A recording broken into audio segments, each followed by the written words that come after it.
Hello. Hello. Hi, can you hear me all right? Yeah, I can hear you. Can you hear me? Yep. Excellent. Oops. Wait. Okay, there we go. How are you doing? It's been a little I'm while since we've chatted. Yeah, it has. I just looked on Skype. It said October 2014. Yeah, I'm good. I'm good. It's morning here in Australia. I bet. So So, tell me, what have you been up to lately, and what would you like to talk about today? well, what have I been up to? I guess everything and nothing. A lot of healing. A lot of 2014 was a huge purging year for me, and I guess a Mhm. lot of people. This year has been a lot of rebuilding, um, kind of putting more of a foundation and more stability. Mhm.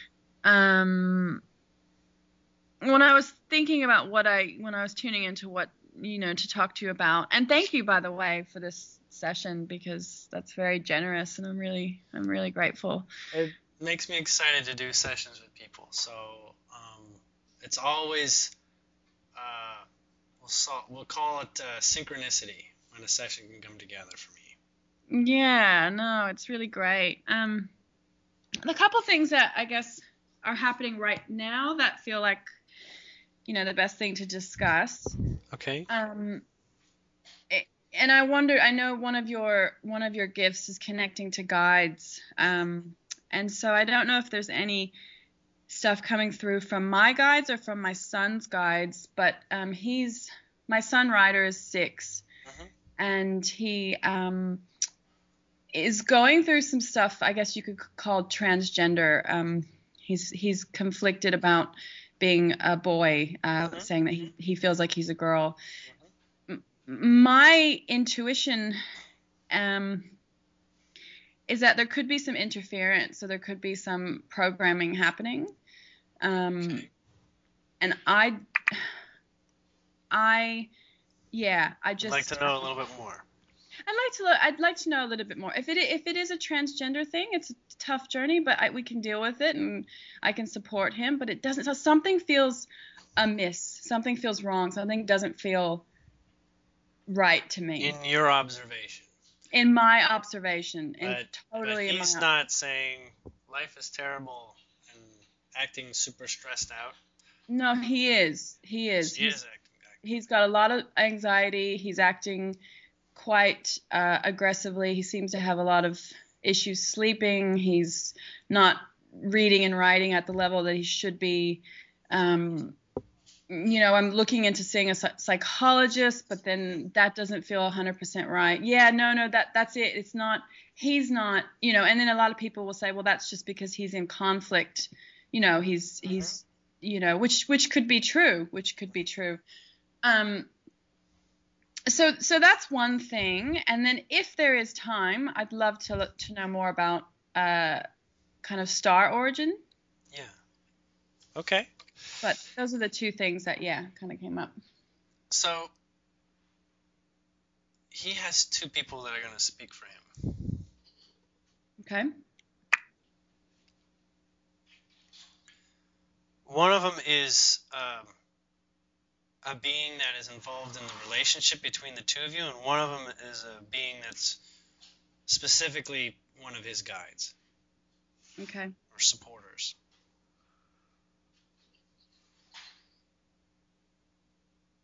Supporter one is going to speak first.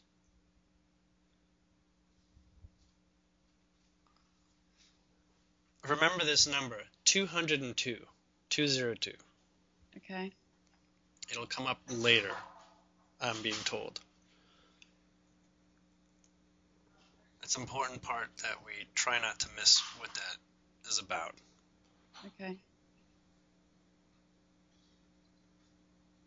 There is a great deal of, we'll call his empathy towards things that overwhelm him. So Mm. this is the properties that children often exhibit at different levels, and sometimes they keep it through their life, and sometimes it scares them.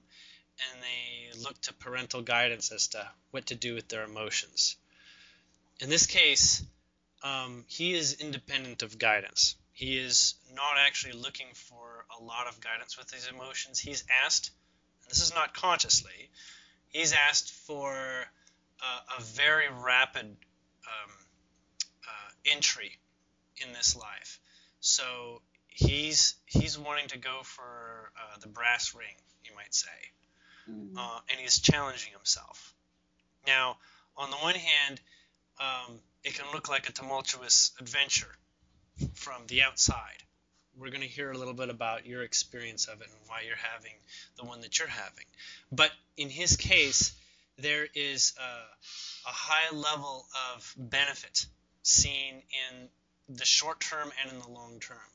Some of the things that get confusing is that gender element, and that's because it doesn't exist during his age. The gender thing is not fully realized by the body until a later point. So the gender organs and whatnot, they tend to show up, and also orientation, like sexual desire orientation, that shows up a little bit later too. So in the interim, he is considered masculine, but in fact, many children are not really one or the other. They can associate and become proud of what society describes as ideal. And in some cases, he sees the females in his surroundings as more ideal to idolize and to follow than the men that he has an observation of. Right. So it's like more female role models. Does that make sense? Absolutely, yeah. Okay, yeah. So he has an understanding, he has a feeling of that is a preferable approach to life, and just, we'll consider it like the ethics and the thought processes. Now, females tend to have a processing intelligence that exceeds the male in many ways. The males at young ages will specialize on skills and pound those skills into their ability, and that will support their personal identity. And we'll call them, they like to draw, and they consider themselves an artist, or they do sports, and they consider themselves an athlete, right? Females don't necessarily act so aggressively towards building a socially acceptable public skill. And so he is wanting to approach this in the feminine way, which is not actually a problem. It's not any complicated at his age until about the age of 8. It's actually more like the age of 11, where you're really locked into one direction, orientation or physical orientation. Right. So what he will continue to go through is explore the benefits. And so this may look like a short-term, or we'll just say he is not committed to his approach, and that he may actually have things that look like mood swings, but they're his forms of experimentation. They're the beginnings of his forms of experimentation. So mood swing is when you say, I want to try this out. I have no idea how it's going to work out, but I saw somebody use it, and I thought it might work, so I'm going to use it. Okay? Okay. This actually happens with a lot of children, but in your case, this is being very specifically described. One of the things that will occur is what you understand as frustration. That frustration is also natural, but it has a very specific inner-rooted purpose. The frustration is like digesting food. It's like having a stomach ache, and what happens as a result is that you get used to the food. So your digestive gut finds its way to start digesting this food. It does this because it believes that this is going to be the norm. So frustration is almost like fighting against what he believes is the standard. Like, this is just how it's going to be. This is how complex things are. He's got a challenge in front of him that he wants to overcome. He's basically saying, I'm going to go after this challenge, and I don't care. I don't even think it gets easier. I think that this is just how hard it is, and And although emotionally, feeling-wise, he wants it to be easier, and parents usually step in and, can stand in there and reduce the complexity of a subject, perhaps, in their eyes, something they want to explore. And you can do that. But note that he's actually an aggressive learner, a very aggressive learner. With regards to what you understand as being behind in school and whatnot, he has been told before he was born that there's not going to be a school. Very shortly, school is going to be completely rearranged. He's been promised this, actually. He's not going to get very far in school itself before there's a drastically improved alternative available for you and him. So he's keeping to this, I'm not promising anything sort of attitude about having to go about it a certain way. Okay?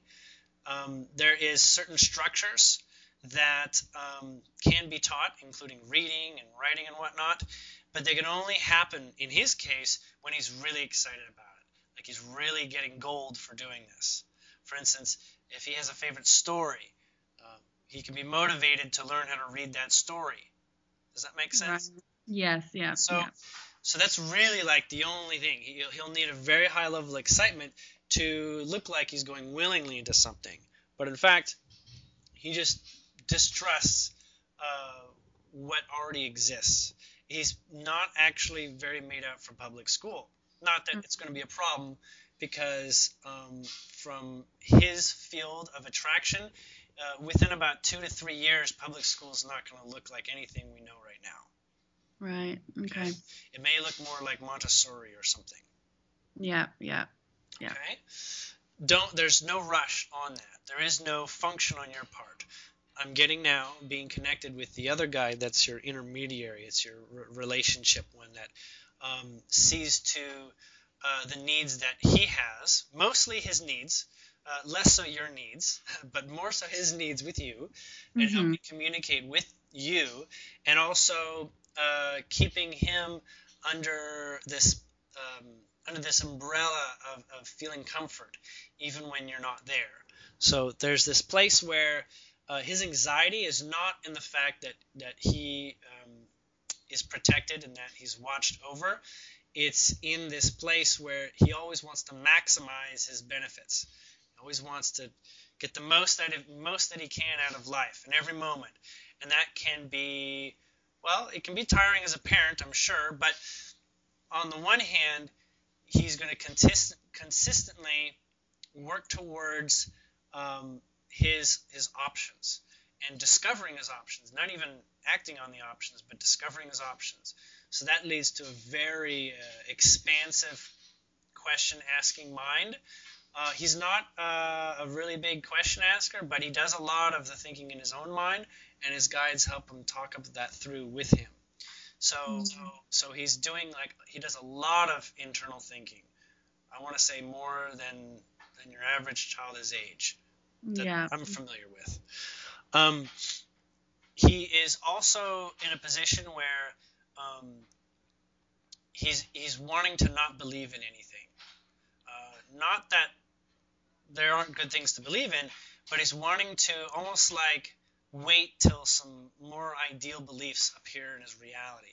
It's why he's picked you, actually, because you have a great direction where you're going, but the things that you believe in have a lot more value.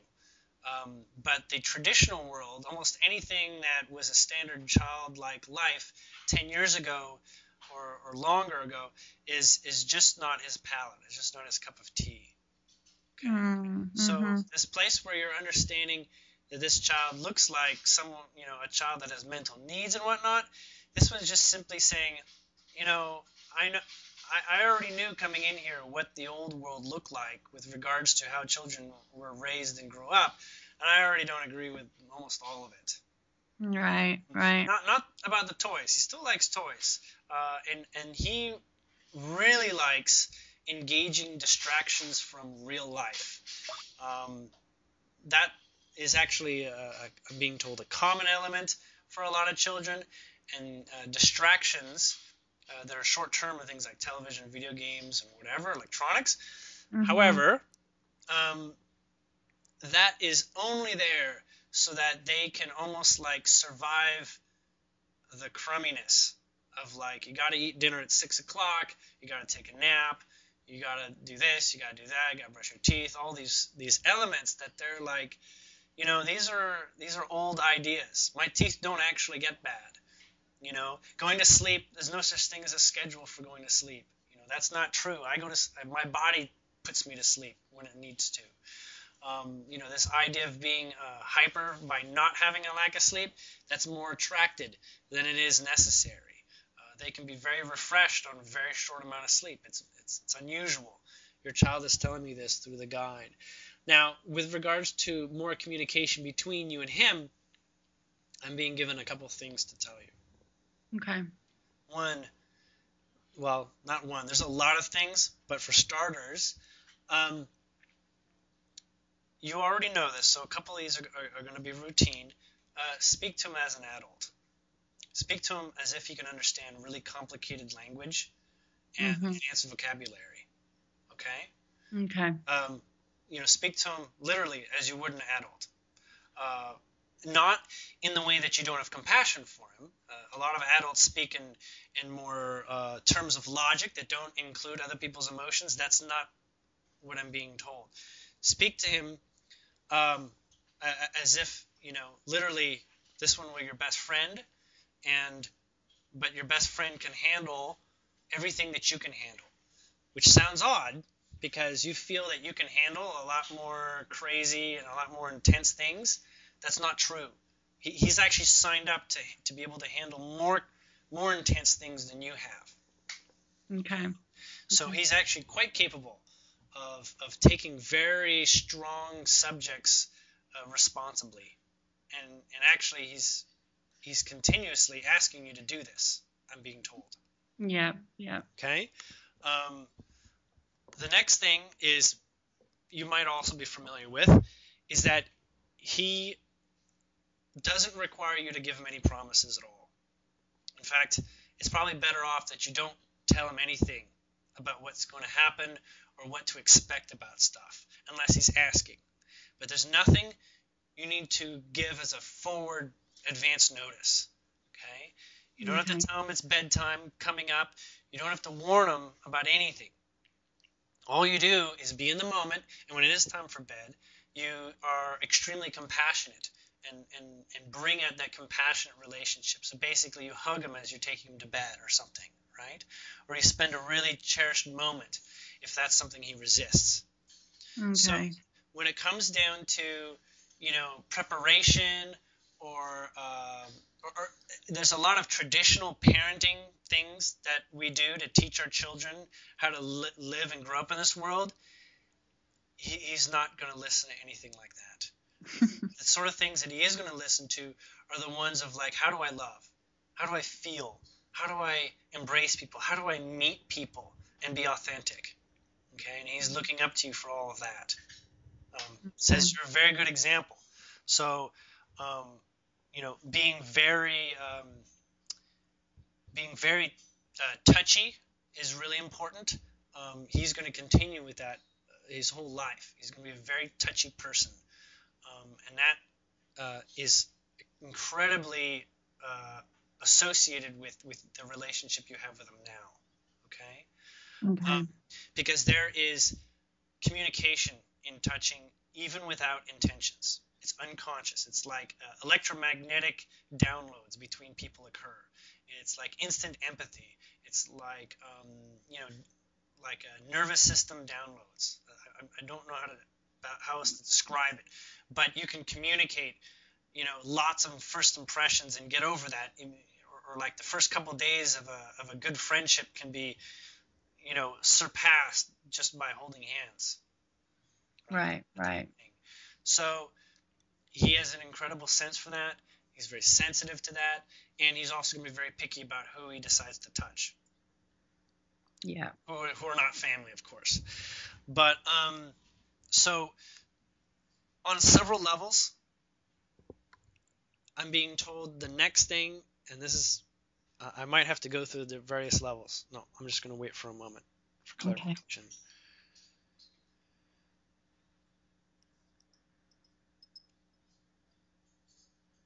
Um, he's using keywords. He's been prompted to use keywords. The words that he repeats the most, and they may have no context here. Okay, they may be like he just likes using the word banana or something, or Right. he just keeps repeating Mickey Mouse, or whatever.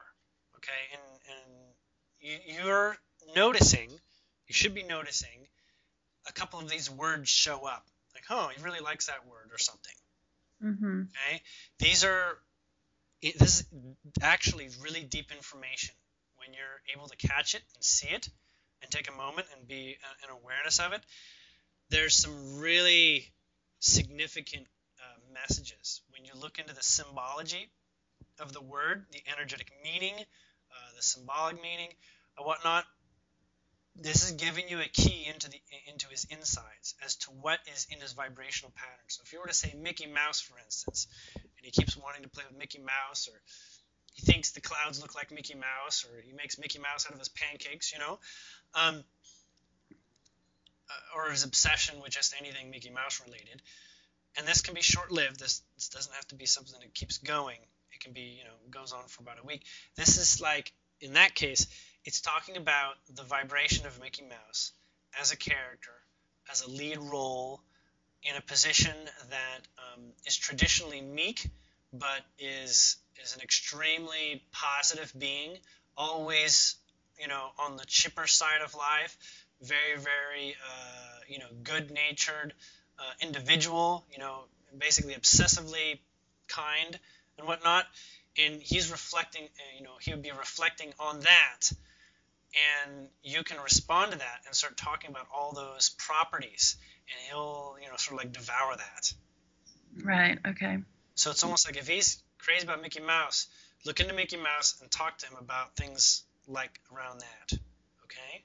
Okay. Because that says he's ready for even advanced conversations on that. He's very advanced. It doesn't reflect in his return communication necessarily, but you can see it in his eyes. You probably already know that, that there's a lot of things registering. And it begins a process where maybe in that moment it's not a complete understanding, but like in the next 24 hours, 48 hours, you're going to see him able to like give a dissertation on the subjects you brought. Yeah. Yeah. Right. There's a fourth thing there's actually a lot of things, but I think this fourth one is the one they wanted to last get through in particular. There's a couple things in the diet that are working and not working. It's going to be too complicated for me to it'd take too much time for me to go through it all. Only because I need to get the energetic pattern of each of the foods, but start to ask him what his menu would be. Okay, not that you're to give it to him just verbatim, but ask him, things like why, and see if you can get past the it tastes good, and that's why, and because they're allowing him to identify his own energy source will further empower him, and it'll give you a better idea of exactly how he's digesting that food, because the food can be used in multiple ways. We may have intentions for giving a child bananas, but they may not digest bananas for the reasons that we think they should be digesting bananas. In fact, half of it can be elimination if it's not actually functional for his alignment. And on many levels, he's going to grow and have a great deal of energy when he is seen as an integral part of the decisions. Okay. Not the final say, and not to be done while at the grocery store, but sort of like before making the grocery list and things. Okay? Okay. You might even eventually get to a point where you say, you've got like $50 here. Do you have the responsibility to sort out what your $50 are going to be? Things like that. You got to have something for a dinner. Can you think about that? It's going to get to that point. It's not going to happen right away. It's going to get to that point by the time he's 8 or 7 or 8 or so, and you're going to see him do some really incredible things with his decisions. everything that I'm getting is pointing in the direction of him being a foodie. So so being involved in the cooking and food eating world. Right. Okay. Okay. So begin to open those doors for him, I'm being told. Okay. Okay.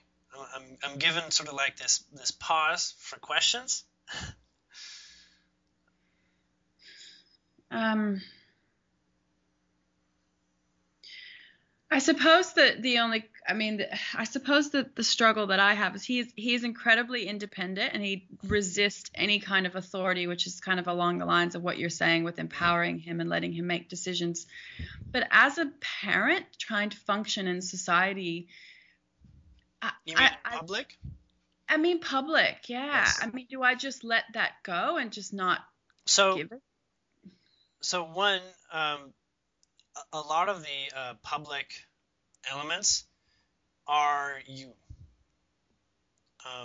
As you know, he can be an angel. In the environment of the influence of others, he actually looks to your stability. So, and I don't mean stability like sternness, stability in not actually losing patience. Yeah. So that alone is all that it takes to make him vicariously patient. Okay. So he is very, very empathic, especially if you're holding his hand or whatever. You're literally like juicing his confusion through your confusion. Okay. So I know that sounds like, oh my God, now how am I going to do this because it's so different? Just work towards improving it. Just, take steps. Don't go for the perfect score the next time you're out. But, begin to understand that you actually affect his attention level. Yeah. Okay, and his energy level.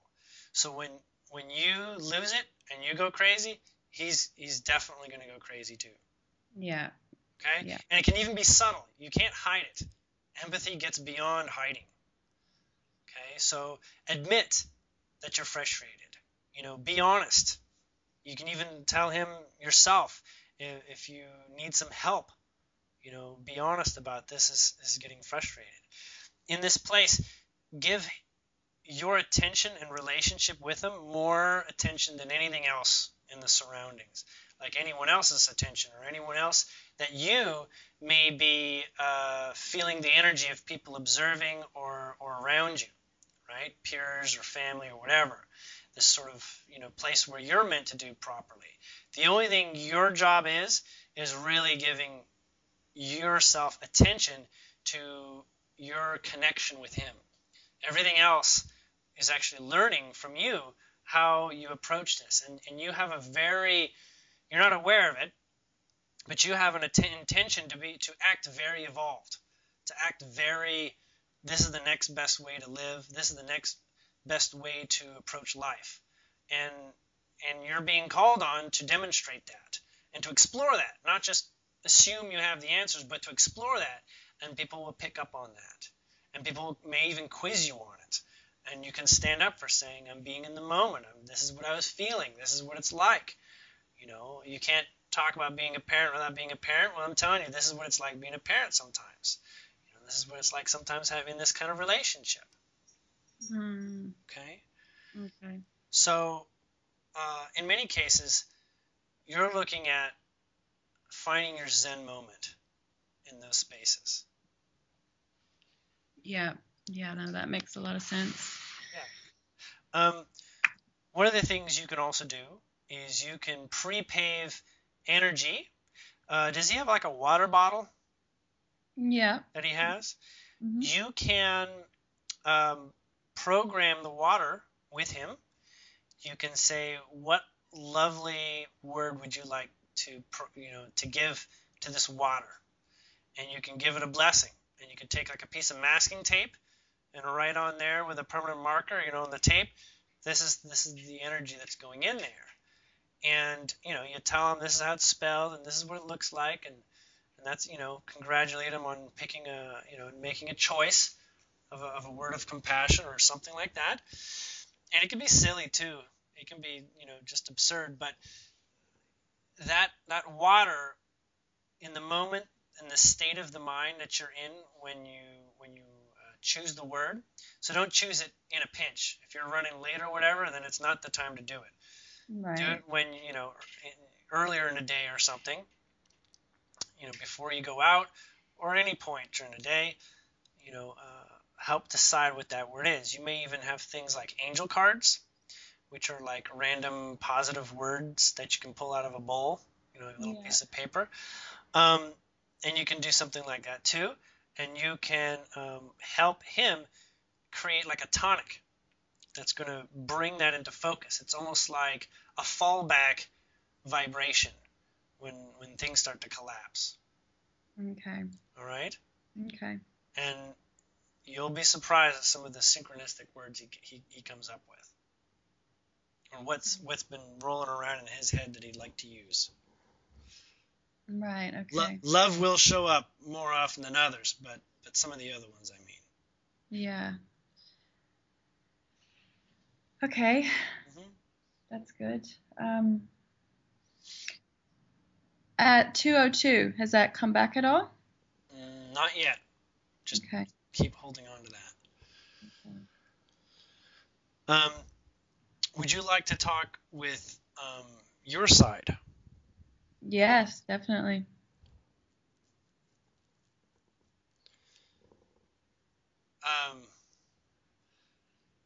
There's either 3 items we can talk about, or 7 items. I'm asking why the difference. Okay. If we talk about the 3 subjects, they're broad and intense subjects. The 7 would be a more concisely sorted approach to the 3, almost like getting them more easily identifiable, perhaps. But the big reason for the difference in the choices is because one talks a little bit more broader and the other one talks a bit more specific. Yeah, 7 lit up when you said the numbers. Okay. So we'll start immediately. That's nice. The first one is actually about congratulations. They want to talk about a couple things they've been observing and things that you've been doing really well, and that is along the lines of actually your personal observance of yourself, everything from your physical, body, and attention to understanding yourself, to gathering a different understanding of respect for yourself. Your mind is in a congratulatory mood, and so it gives way to a lot of allowing of new possibilities this way, as the mind sometimes is the gateway that allows you to expand your thought. It's like the gatekeeper. So they're saying congratulations. Your mind is very open to expanding because you've treated your human identity really well. Okay. And you haven't done this kind of thing where you punish yourself. Right, yeah. Okay? Because that just creates more contraction. So, looking at this, you can see that the relationship with your mind apparently is one of the top 7 things that are important for you to know about. Okay. So there's this relationship with your mind, which is like the bricklayer in your reality. It's the one that says, I pay the bills. So, you better have a good rapport with me. Otherwise, I'm going to stop paying the bills and life is going to get a whole lot more difficult without me.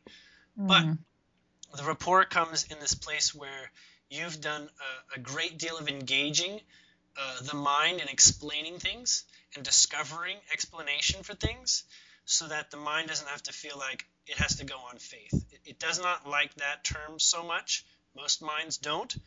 And in your case, the amount of diligence that you've had in investigating things like feelings and programs and beliefs has made it a lot more open and really appreciates that approach. We'll call it a nice balance to the spiritual path approach. Okay. Second subject. On the heels of the first one, your mind has a couple of requests that it's not hearing. That it's not, a part of you is not familiar with the importance of it.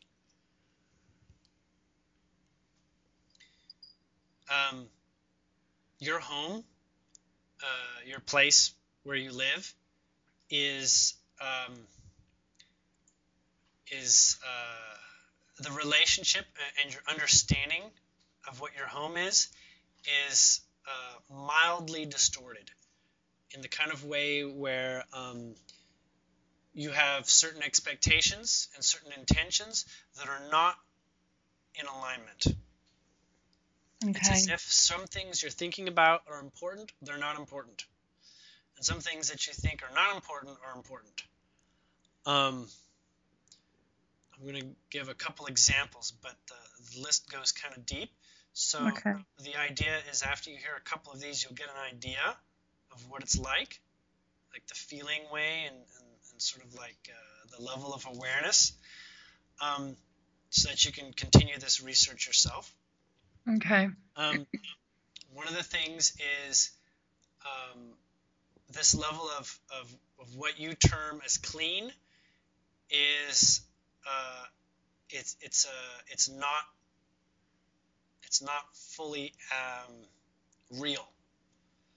This idea of what cleanliness and things being picked up or cleaned, there's a distortion there in that something is too far clean or too far under clean.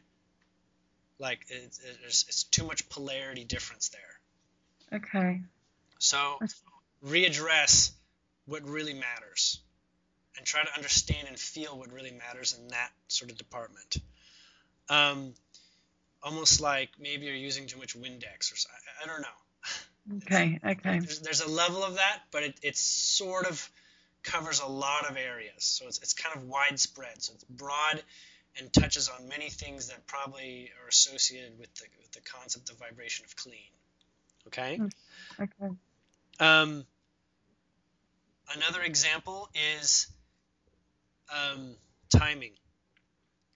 Your house has this observation of you and the structure of what you call timing and schedule, and it's showing to me that there's too much pressure there. That there's a pressure that a lot of other things are trying to take the pressure off vicariously to help your mood manage it. But in fact, there's some timing-based pressures in there that are too far one way or the other. Okay. We'll call it an imbalance, actually. That's probably the best word.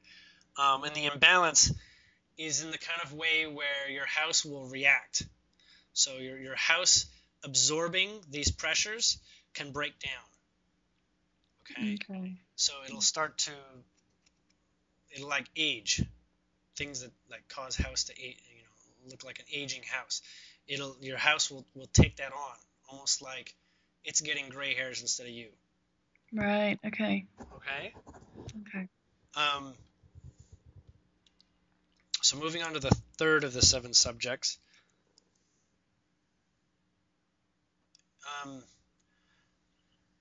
You have animals nearby in your sphere, in your bubble of reality. I want to say they're more like nature animals. They're not domestic animals. Mm-hmm. There's been several attempts for you to gather more relationship status with them. They're not specific individuals, but it's a specific relationship with nature in your local space, like where you don't have to go far. Mm-hmm.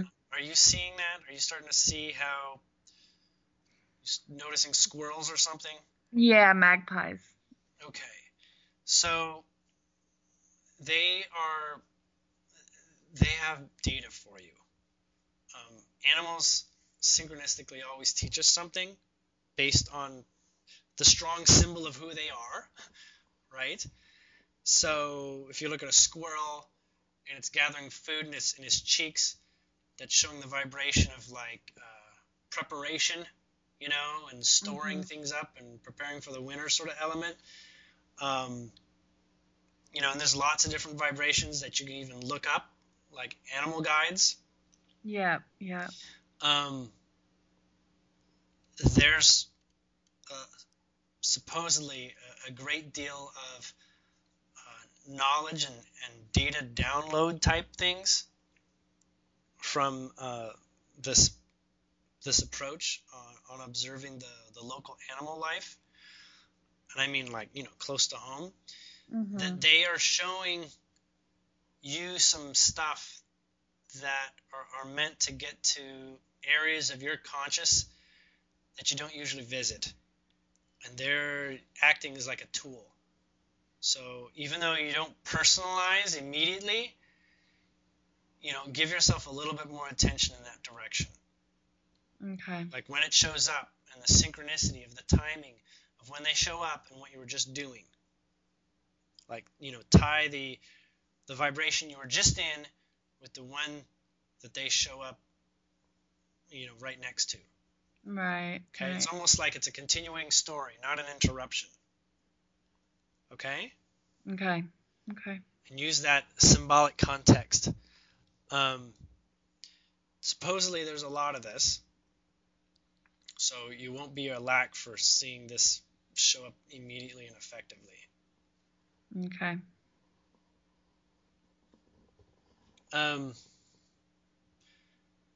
Do you have a bird bath?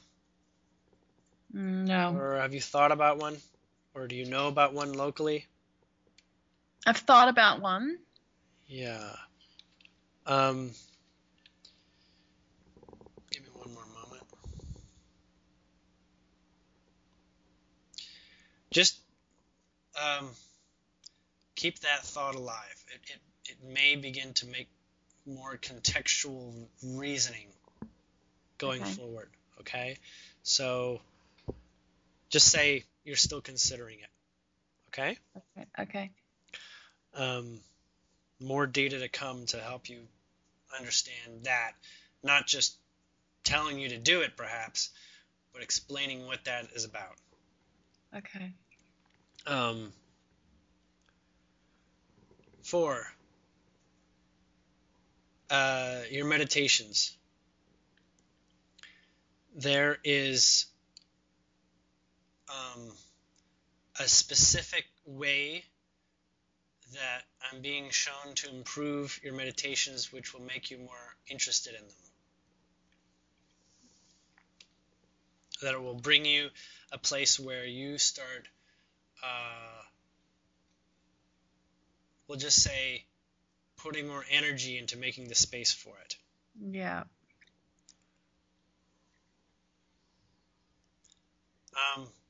You like candles.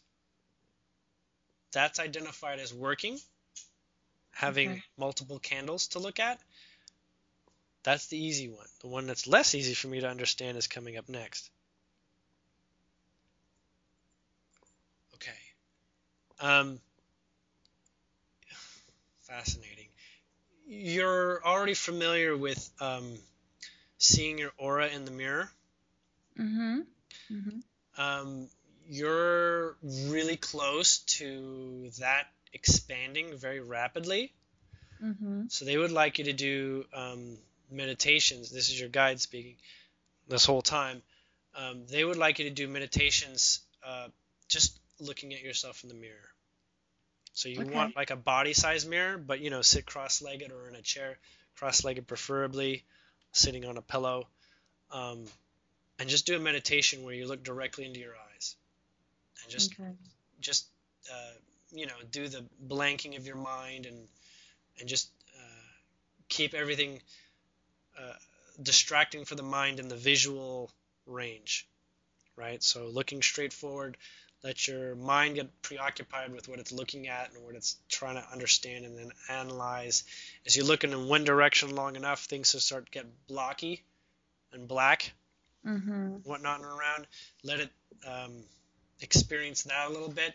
You'll start to rapidly develop the ability to see auras through seeing your own. So you'll want a white background if possible, not too many visual distractions. Even if this means you're doing it like in the hallway, where there's not that many, Right. artifacts from your room or something. The distance from your mirror is not necessary, but not further than perhaps 5 or 6 feet total. So that would mean 2 to 3 feet from the mirror. 2 to 3. Okay. So you're not. So you're looking at yourself 5 or 6 feet away. Right. I got you. Okay. There is. You have sandalwood incense? Oils and things, yeah. Sandalwood is the one most attuned for you. Okay. I believe I think it's the most common one. I'm being told it's the most common one to find. And when you meditate, you have your hands together, like in a namaste. They can be pointing outwards or upwards towards your chin. Have the incense in your hands, so like the stick. Okay. You're actually holding the incense directly, and allow the incense smoke to pass in front of your face. Okay. Okay. You can focus on it if you choose, or you can defocus it looking at your reflection. And if you want to do this without using the mirror altogether, you can do it where you're just focusing on the incense, where you're focusing inwards and outwards from it.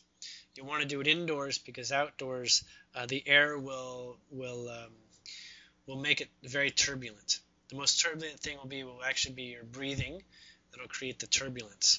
And you'll find yourself slowing down your breathing to create less turbulence to affect how you look at it. But, that's just, that in and of itself is not necessary. It's just what you're going to find yourself doing that'll help you take deeper breaths and longer breaths. There are a couple things that are waiting for these regular meditation points.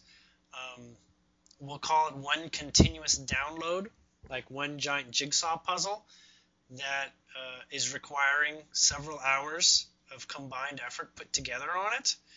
At first, it's going to be on the subtle, so you're not going to see any details, but you're going to see the theme show up after maybe a total of about an hour to 2 hours of combined meditations. And your meditations should be a minimum of about 5 minutes to, an average of about 15 if that's what you're up for. They should all be done early in the morning in your case. Early in the morning, okay. Early in the morning, and when it's quiet before you've gotten too busy. And most definitely before you've ingested anything except for water. Okay.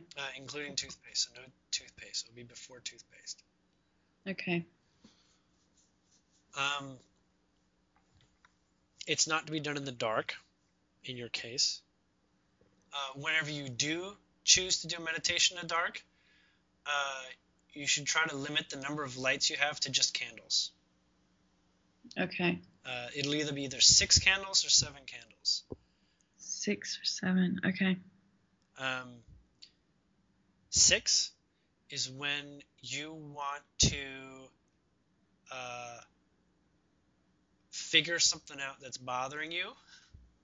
7 is when you just want to see what's out there and you're open to exploration. Okay? So 6 is dealing with a mind understood subject you already have, like contemplation.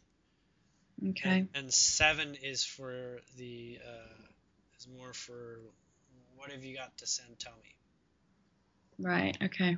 Right. The next subject of the 7 unless you had any questions about that. No, that's all really clear. That's Okay. all really specific. I believe we're on number 5. I think There. 6? No. Yeah, go on. Have you recently or planning to take a trip? Because I'm being told there's a trip coming up. There's a few, but the big one would be India. Okay. November. No, something sooner than that, like a month or so. This weekend there's. Okay. Are you traveling, or is it just an event? It's an event. Okay. Is there something a little bit more on the road, or some distance? Well, how far is this? Is this more than about like an hour away? It's about 2 hours away, but it's a journey of sorts. Okay. So, all right. I believe this is what they're talking about. Just give me one more moment.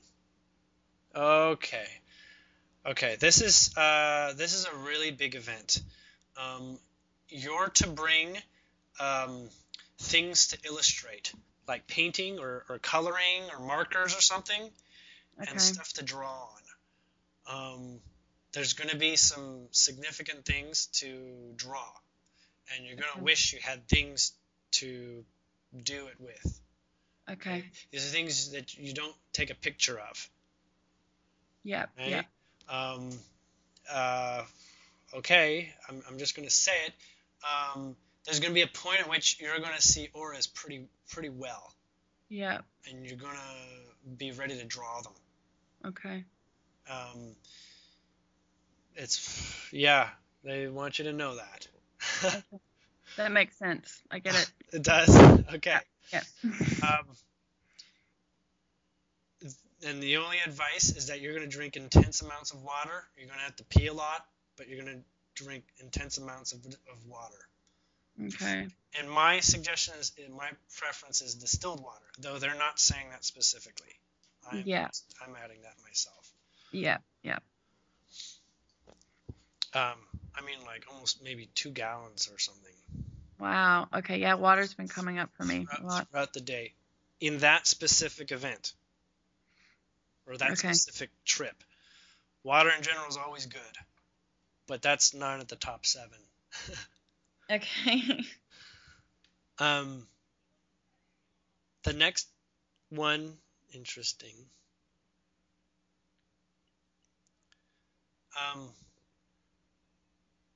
You're probably already familiar with this, but there's probably some clarification as to the purpose. You're to find a regular game to do with your son. Yeah. It's like find a standard game that is very open-ended. It's not like Monopoly. It's like something where like the rules can develop. Okay? It starts to look like, to me, something like writing a story together. Okay. It looks like that kind of level of creativity. And it's definitely involving creativity, and definitely involves something that feels progressional, feels like something you can remember, like you can remember the last time you did something. You can sort of have either evidence or strong enough feelings or something. Okay. And it's a game to be played just about every day if you can help it. Yeah. Let him give you ideas too as to what it can be, but present it in such a way that that you already knew what he's going to pick. Okay, like almost like in a validating his ideas in such a way that you get to choose amongst his options so that you're comfortable too, but still feel like he's a bit more of a commander of it. Does that make sense? Yeah, that does. Yeah. Okay. We do this with children a lot, where we lead and let them pick from what are the choices we wish. But in this case, listen to his choices, and then you pick. Okay. And then, make him feel like that was a really good choice, as any good parent would. Did you have any more questions about that? I'm sensing something missing. I don't know, because I've been kind of calling in like a way of connecting with him, and also he's creative and I'm creative. It actually makes perfect sense to me. Okay. And this is partly for your relationship, and it's kind of it has a vibration of only the positive side of things, of like school, where you're like a little bit of a mentoring in this space, right? That it's really a game mostly for him to go through, and you're the grounding space that provides the space to go through it. So in fact, everything that comes up, you're deferring to his creativity. You're deferring to him. Okay. In the end. And so, as you mentioned earlier, you're very creative. You're creative in the sense that you're very allowing. And with him, this is also a practice for you to see more allowing in your relationship with him. Okay? Okay. In an organized, semi-organized way. Right. The last element. Okay.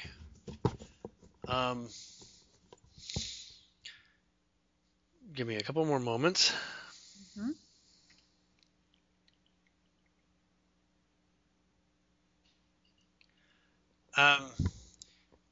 Are you already letting him use the computer in any way?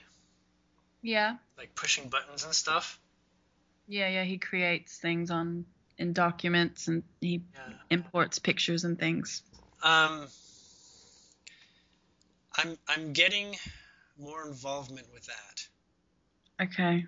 Like less him alone and you being present with that. Okay. Not as a protective measure, but there's something there. In fact, there's a great deal for both of you there.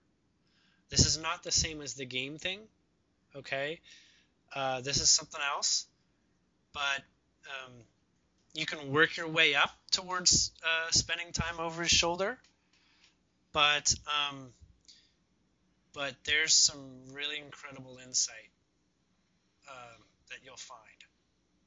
Okay. In a place where you're like the observer. Okay. So you're that hands-off observer. It's not that you can't interact with him, but there is really, really big. In fact, I'm saving this as the last one because it's probably the one that's going to impact your life the most. Okay. Wow. Okay. You're going to learn some incredible details about his mental processes. And this is going to lead you to understand him in really, really useful ways. Okay. Now, you observe him on other occasions in many ways, but this is a very mechanical space. And this is a very specific way that demonstrates what his heart is supporting his mind to do. So his mind is strengthening in a very particular organic way. And this, you'll see what this is about. You'll start to see him like 20 years from now. Wow, okay. His mental way, and then you'll begin to trust the future projections you can understand of where he's going. Okay? Not like career-wise, but like you can start to see him at, what his adult projection of himself is going to be. Okay. All right? Okay. Wow, that was a really fast hour. That was pretty incredible. Well, is there anything else we can get in here? A couple minutes, a couple questions or anything? Not unless the 202 has come to you. You know what? It didn't, but I'm going to ask him right now to bring it front, right, and center. What are we talking about here? Oh, okay. That number is a Mm-hmm. strong synchronistic number to give strong attention to when it shows up, like in phone numbers or license plates or receipts and things like this. Okay. Um, I'm being told it's already been out there before, but this number